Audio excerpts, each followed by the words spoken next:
Hello, hello. Welcome back to the Farmers Branch Chamber Chat. This is our first episode of 2021, and we are continuing on. This is episode 22, and we have a special guest with us, Dr. Linda Braddy, the campus president of Brookhaven Campus Dallas College. That's still a little bit of I'm still working through all that. How are you today, Dr. Braddy? Thanks for joining me. I'm doing great. Thanks for having me. Absolutely. So I'm just going to kind of open up the floor for you. If you want to just share with our viewers the updates from the new integrated college system. Yeah, so thanks for having me on to talk about this.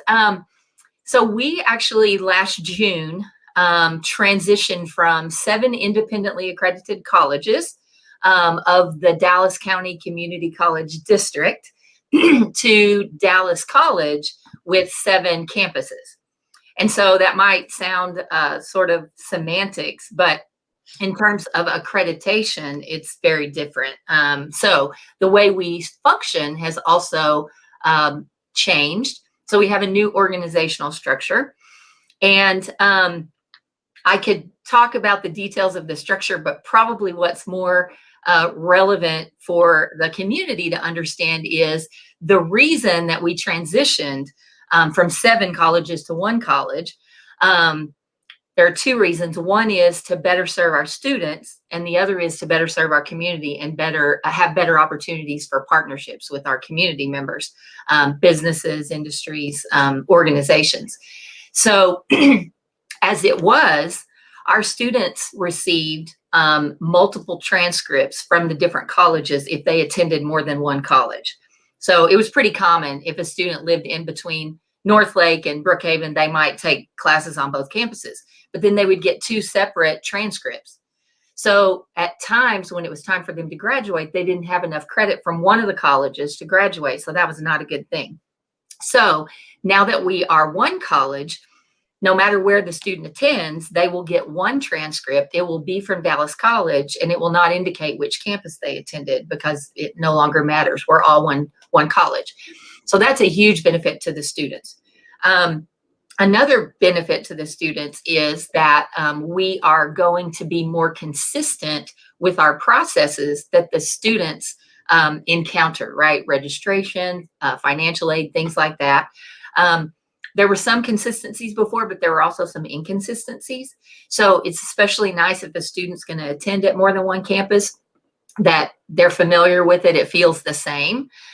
So again, all of this is focused on having a better experience for the students, better supporting them, helping them graduate, helping them do well in their classes.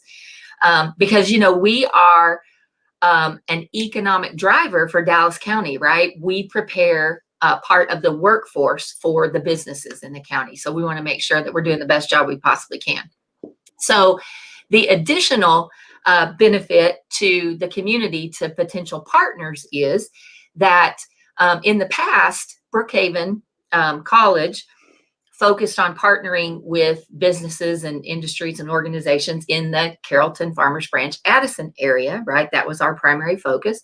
And while that still will remain the case, the organizations in those cities won't just kind of be limited to working only with us, because we're all one organization now. And so that's going to give the different regions of the county access to all of our resources in a more seamless way. So we hope that our goal is to be able to develop new partnerships, expand the current partnerships that we have, because we want to be a better partner for you. And so we feel like we can do that better now than we did in the past. That's awesome. And, with Dallas, DFW is such a fluid metroplex. I've only lived here for 5 years, but I have lived in Addison, in far north Dallas, Carrollton, and now in Farmers Branch. When you have students who might be moving around, even further than that around the metroplex, I feel like this is, number one, such common sense and brilliance to be able to better serve them and help them, to be on a path for success. But also, like you said, to partner with the future workforce and right, the companies, the chambers that are going to help integrate your students to see them from graduation into, you know, a successful place within the workforce for the long haul. So that's really exciting. So can I go ahead and share this graphic for you? Sure. Yes. I'm going to just set this up a little bit, right? Because I really appreciate this graphic and this concept that you shared of, you know, not everybody can go on pause for 4 years, you know, and go from high school and get all the way through a university degree. So I love the way that this, like, I think you explained as like a stair-step program of helping students to take classes that are relevant for the professional field that they want and kind of be able to ping pong and work their way up to potentially having a degree, but again, being able to be launched into meaningful work immediately. So we're going to hop to that screen share.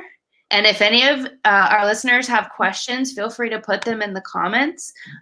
We'd love to hear from Dr. Braddy on, where did the PowerPoint go?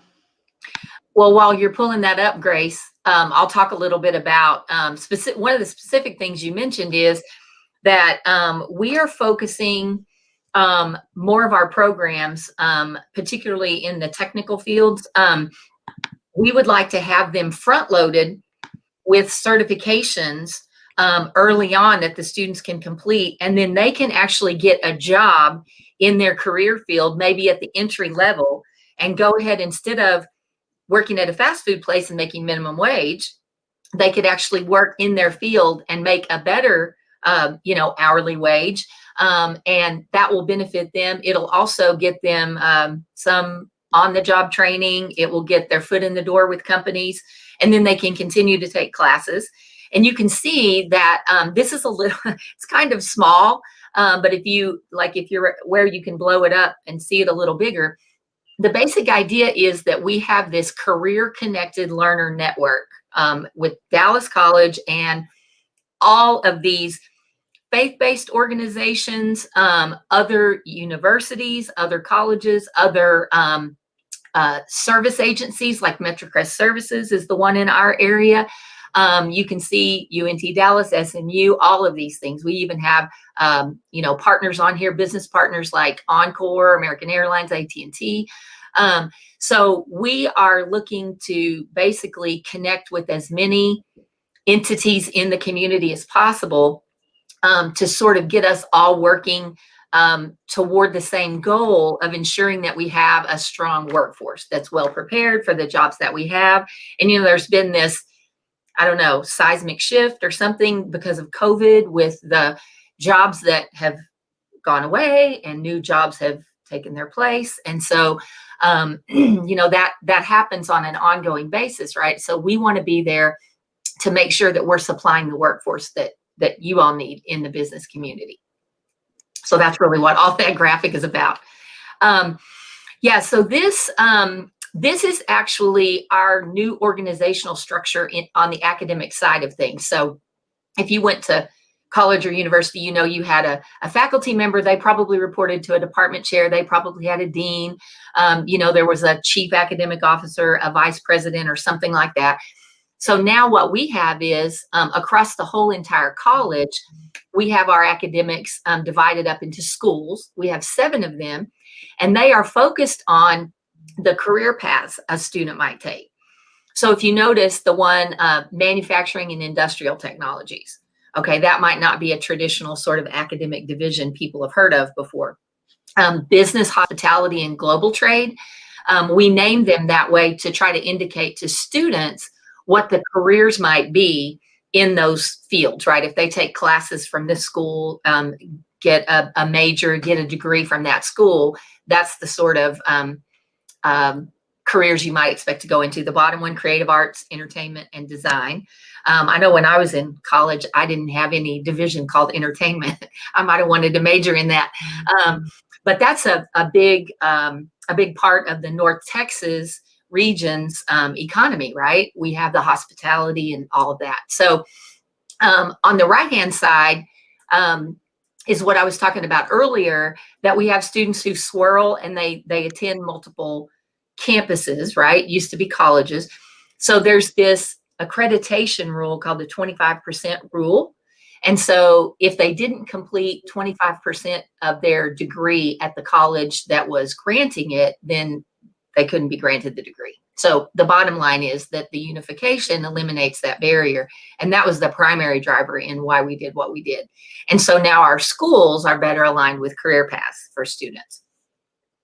Yeah, I love this. And right, I love what you said about it. It's really geared towards, there are kind of these majors and in schools in college where you're like, okay, yeah, that sounds high and lofty or great philosophically, but how does it practically translate into the professional world?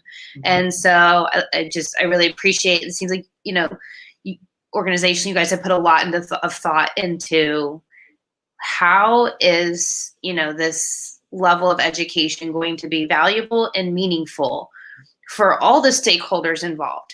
It's important for students because they don't, may or may not be able to spend extra money on a humanities class that may or may not be necessary, right? Like I grew up as an arts kid.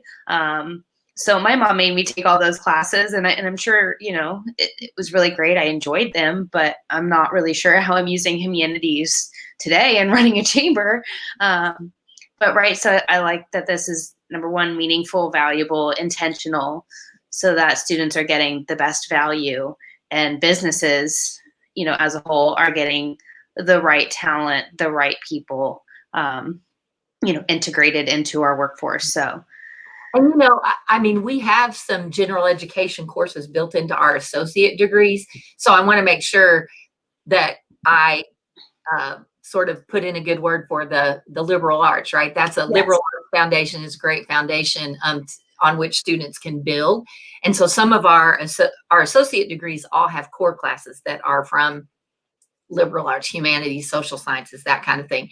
And then we do have certifications, other sorts of credentials that students can get that are just the technical skills-based classes that they need to, there are a lot of those in IT, right? They come in and they learn the IT skills that they need, but they don't necessarily get the liberal arts basis, the core, general education type classes. So we have both types of degrees and credentials. Awesome. Yeah. Were there any other slides you wanted me to share from this, or can we take it down? No, I think that's good. I think awesome. So I would love for you to help, share. I feel like there's a lot of myths and misunderstandings around what, local college is nowadays, right? You are not a community college. And from my understanding, you're not limited to 2-year degrees, that you now offer 4-year degrees in some disciplines, but not all. Why don't you share a little bit about those programs? Yeah, so we are a college now, as opposed to, we're a 4-year college, right, instead of a 2-year college. One thing that I know we will always embrace is our community college mission, because that was our, that's what we've been for 55 years. But now we also can offer, we have 1 4-year degree at the moment, and that is in early childhood education. And the reason we chose that is because there's a demand for that. There are jobs out there for people who are trained in that, particularly because now I believe preschool is all day, right, instead of a half a day. And so we also have been approved for a nursing degree and for an IT degree, a 4-year degree. So we are not looking to become a university. We want to, again, not forget about our community college mission. But this will give students an opportunity to get into those careers that are in high demand right now. You've probably been aware for a while that nurses and folks in IT, there's lots of opportunity for jobs in those areas. And so we are able to get 4-year degrees approved in areas where there's a high demand and we're really not meeting the demand in higher education already. So that's why we were able to get those approved. So we want to offer basically what the students need without sort of encroaching on other people's areas, if they're covering it, right? If the four-year institutions around us are already covering the need in other areas, we're not particularly interested in offering four-year degrees in those areas. But these were really three that there's still so much need. There aren't enough graduates coming out yet, so we can help with that. So I don't know for sure when we'll have the nursing and the IT, but we definitely already have the early childhood program that's rolling out this fall. So we're pretty excited about that. That's our first one.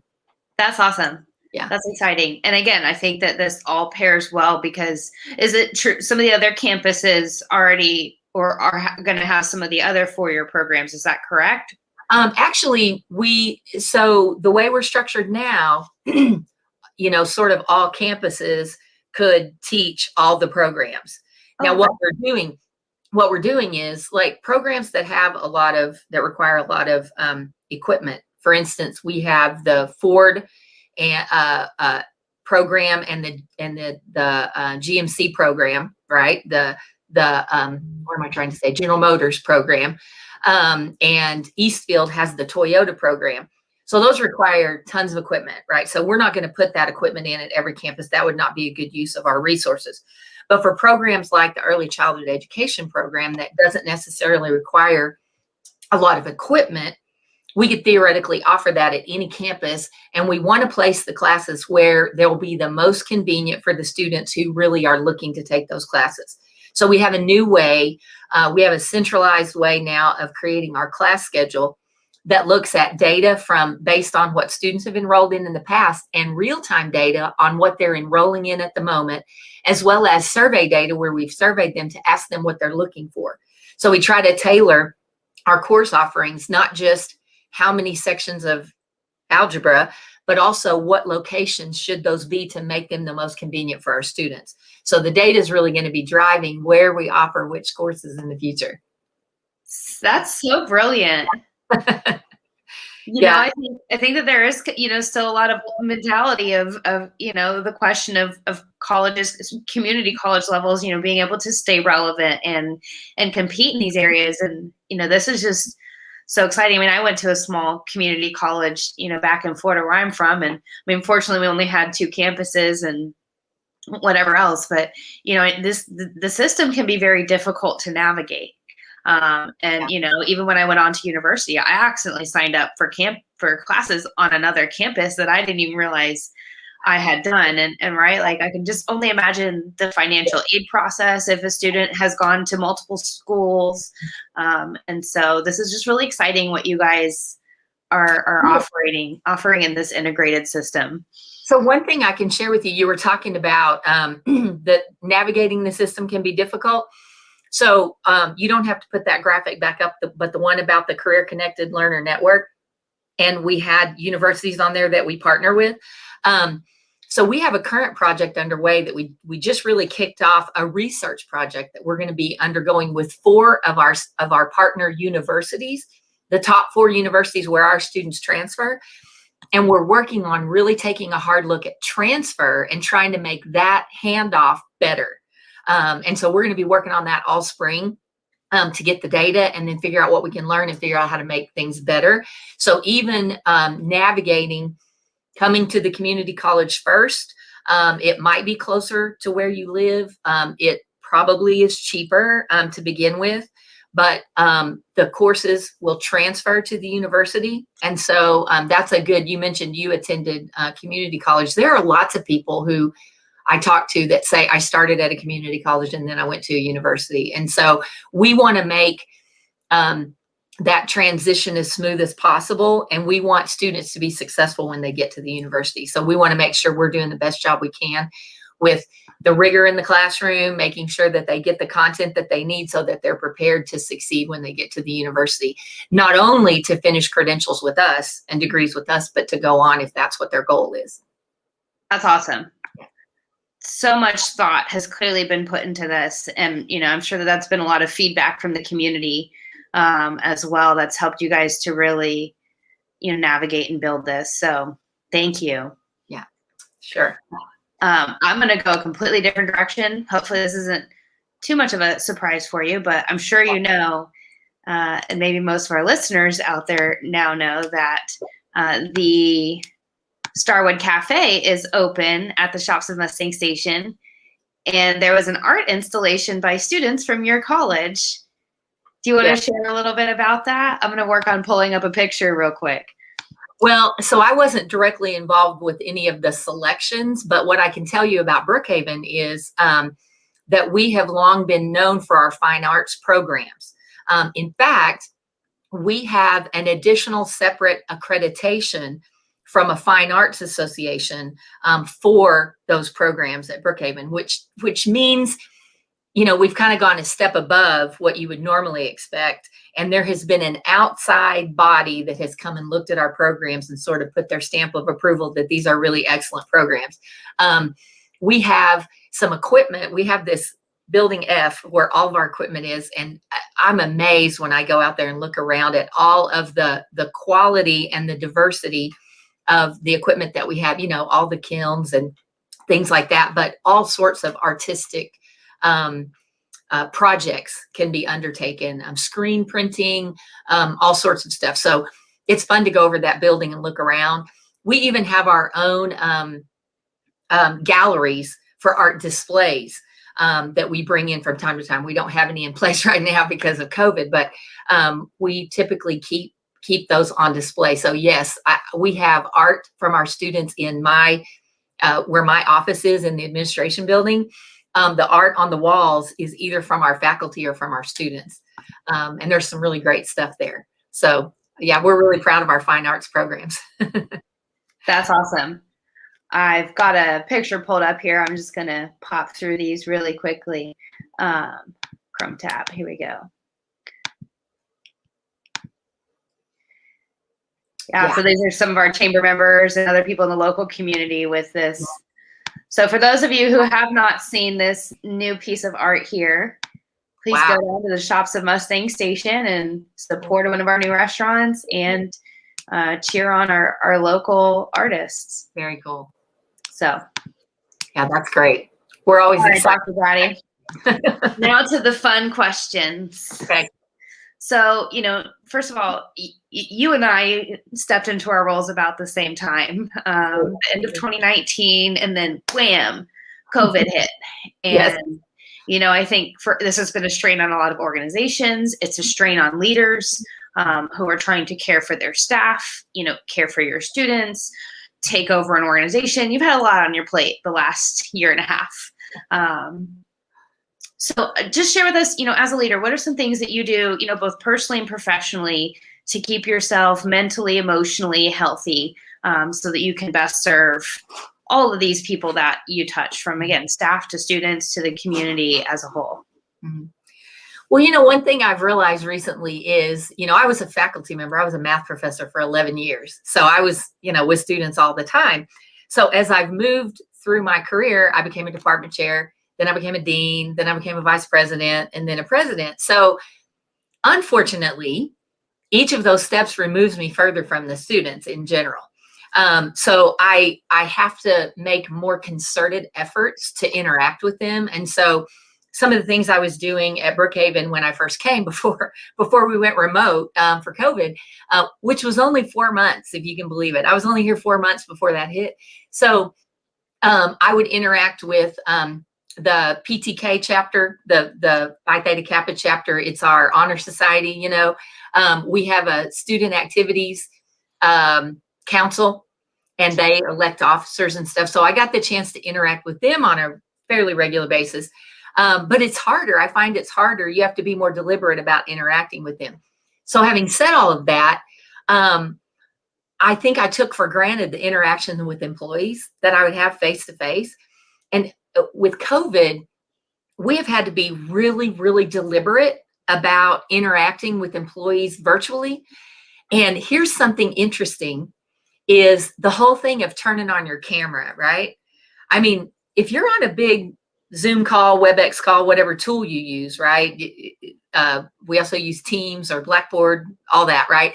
But whatever video conferencing tool you use, I can tell a big difference in how it feels when nobody has their camera on or like 3 people out of 25 have their camera on, or the whole group has their cameras on, right? It makes such a difference. And our chancellor, Dr. May, one of the first things that he told us, it was very, he had a lot of foresight, I think, with this. He told us from day one, when you have meetings with your teams, ask them to turn on their cameras, because we're going to need to see each other to feel more connected, you know? And so it's really interesting. Even when someone's picture is up there, it still is not the same as seeing their face, even if they never say a word, just seeing their reactions, or they're laughing or smiling, or, you know, whatever it is. It's incredible to me, the difference it makes. So, I mean, we're well into this, but if you haven't been asking people to turn their cameras on, I highly recommend it. Now, one thing that I learned early on is people were not always comfortable with you seeing their home where they lived. So in the beginning, that was more of a problem. It's less of a problem now that they have the backgrounds, the virtual backgrounds that you can put up. And so if people are uncomfortable with that, you can help show them how to use a virtual background. Now that can eat up some bandwidth, you know, and sometimes that becomes a problem with, depending on the strength of your signal or whatever. But generally speaking, that's a good solution to that. So that was something I also learned. It never occurred to me that people, I mean, you know, I should have been thinking about that, but I wasn't, that people might not be comfortable just letting you see into their home, depending on where their office was set up. So anyway, I've learned a lot about that. And I know that I don't want to lose what we've gained, right, out of this. I mean, the willingness to interact virtually, right, and the possibilities for the future. We certainly want to get back face to face as soon as we can and be able to actually interact with people in person. But I think there's some good that we can take with us into the future, that we've all gotten more comfortable with this sort of interaction. So not only can it sort of maybe save time if we're talking about traveling to all meet together in one place, but imagine the issues of sustainability, right? The keeping more cars off the road or whatever. So I'm not suggesting we stay in this mode, but there may be opportunities where we can still do this some of the time, and be able to work more productively. Yeah. You know, I think it's just like anything. It can be a tool in a toolkit. Yeah, absolutely. It doesn't have to be what we do for every meeting and every format from here until forever. But yeah, it does allow for collaboration over distance. Over, you know, the chaos of schedules, where once, you know, it was difficult for parents to, you know, support their kids or take them to and from soccer practice or this and that. It was just, they work 9 to 5. This totally adds some flexibility. But yeah, I think that there has been some people who are like self-conscious about their space. And I think by now, yeah, everybody should have cleaned up or created some methodology that they do. You know, me, I've got my cat here meowing at me. She may still make an appearance on this live. And, you know, and that's, I think, part of the fun, though, is you getting to just see people's pets and kids. I've seen quite a few kids too, little kids that want to say hi. Yeah. So that's awesome. Fun. Yeah. All right. So what word of encouragement do you have? For anybody who's listening. Yeah. So I was kind of, I've been thinking a lot lately about the value of helping each other. Okay. So I was reminded yesterday, I was listening to something that Stacey Abrams did. She's the woman from Georgia who ran for governor. And she was saying she was very poor as a child, but her parents always required her and her siblings to go like serve other people somehow in, you know, the traditional soup kitchen sort of, you know, environment or whatever. And she asked one time, you know, we're poor. Why do we need to help other poor people? We're poor ourselves. And her parents were like, well, you need to take the focus off yourself sometimes and focus on the needs of other people. So, you know, Martin Luther King had a comment, a quote at one point, and I don't recall it exactly, but it was something about life's most urgent question is, what can I do to help someone else? So, you know, the traditional ways of helping we might think of would be, we have MetroCrest services they're always calling for volunteers to come help with their food pantry, with their food bank, with all sorts of things. So there are really obvious ways. There are also ways we can contribute financially, right? I think at this very moment right here in this point in time in our country, I was reminded the other night, the Super Bowl, depending on who's playing, sometimes my favorite part of the Super Bowl is the commercials. And normally I don't watch commercials at all. I fast forward through those. But there was a commercial that Jeep did it was really cool. It was this chapel that's in the middle of the country, and it had a guy that went in there. And anyway, at the end, it said, it had a map of the United States, and it had that spot where the chapel was. And it said, "To the reunited United States of America." And so the reunited part really, really got me. I was just like, there's so much division in our country. And I think some of that comes from our lack of listening to each other, right? I am so bad about when somebody's talking, I'm thinking about what I'm going to say next. Oh my gosh, I catch myself doing that all the time. And that's such a terrible habit. And so I'm really trying to work on that. But I think the listening is what's lacking.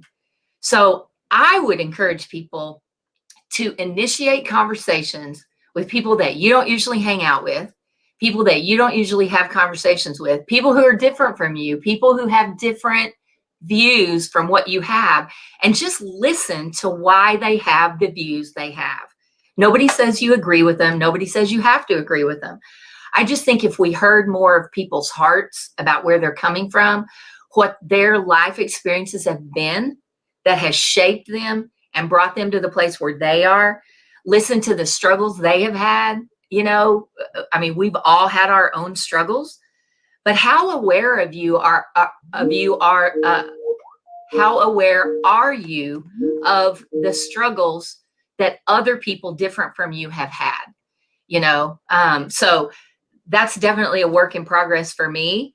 I just think that the way we can help our entire country is to listen more, and to listen for the purpose of understanding, not for arguing, not for saying I agree or disagree, just for the purpose of understanding other people's experiences. I just think that would go a long way if we would all do that once a week. I don't know, once a day. I don't know. Really make a deliberate effort to do that on a regular basis. And again, not with the people we usually hang out with, but with other people that are different from us. So good. Yeah. So good. Yeah. Someone and I were recently having a conversation to the tune of that, of, empathy has become a buzzword, and, everybody, so many people claim to be, empathic or empathetic is now the word people use. I'm kind of that old grammarian style of empathic. But, we really do need to put ourselves in the other person's shoes. And I think everybody, runs around and everybody is right. Like everybody, whatever, and I think that we forget, like we know in our minds that people have different experiences and different opinions that are very real and very true. But at the same time, I still think we're just like, well, but our opinion's right. So how do I get through to that in order to get, and really, taking a step back, and I think humility is something that really has to go hand in hand with being willing to listen and understand. You have to humble yourself enough to want to understand. I think we find ourselves in echo chambers, and we don't make an effort to extend ourselves beyond those echo chambers, right? We talk to people who see things the same way we do, and we reinforce each other's ideas, which is fine to a certain extent, right? But if that's all you ever do, you don't ever learn new things, right? I mean, I